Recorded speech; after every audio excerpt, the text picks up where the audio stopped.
Hello, everyone. My name is Dr. Ore. I'm your lifestyle health coach, and I'm here again to share some tips, health tips with you to help you to make healthy choices about what to do on a daily basis. And we're going to be looking at food today. So, the main question we want to ask today is there any difference between whole food and processed food? Wow, this is a big question. However, the major difference between whole foods and processed foods are that whole foods are not processed or they are minimally processed. And do you want to look at some examples? We have various examples of whole foods in our diet. We have whole grains, we have legumes, we have fresh fruits, vegetables, seeds, and nuts. And to break it down further, we can see all these grains here. We have corn, which is very common. Another common whole food in our environment is millet. We also have wheat, and we usually use these to make our staple foods. How about legumes like beans, peas? These are some of the most common ones that we have. We also have fruits and vegetables. Fruits come off our local store shelves all the time, and we can get fresh fruits like this. We also have nuts and seeds, different types of nuts and seeds, ground nuts, almonds, cashew nuts. So we've given some examples of whole food. How about processed foods? Our processed foods are things that have gone through the factory most of the time. So all those whole grains that you've seen there, they are milled, and the fiber gets lopped off and they go into packages. They go into cans, they go into boxes, and many examples are abundant in our environment. We have breakfast cereals, we have cheese, canned juices, tinned vegetables, processed meats, flour-based snacks. Of course, the flour-based snacks are things like our meat pies, our sausage rolls, cakes, pizza, shawarma, burgers. We also have things like chips. We have so many examples in our environment. And then, even aside from the canned juices, we have our drinks, all these pet drinks that come in bottles. So we have so many different types of processed meals. Now, so what's the issue with processed meals? On the 30th of June 2021, the World Health Organization declared processed meats, for example, as being hazardous to health. And according to WHO, processed meat is one of those meats that have been transformed through salting, through fermentation, through smoking, and many other processes. Frying is also part of it. Smoking is part of it. So, does this pose any risk for us?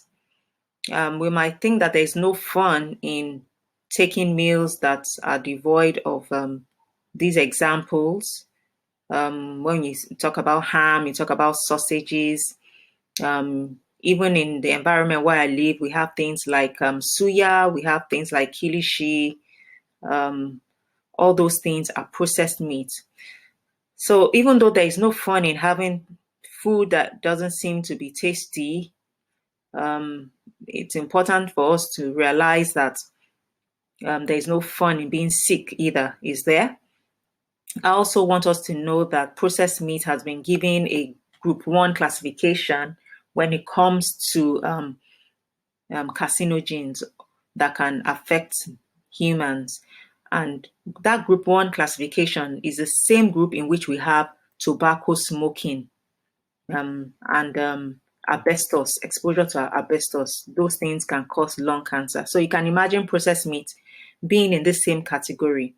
And group 1 classification suggests that there is enough or sufficient evidence of carcinogenicity in humans. On the other hand, red meat is in group 2A category, so not too far from each other, group 1, group 2A. Some of us might feel a bit sad about this, but what do we do?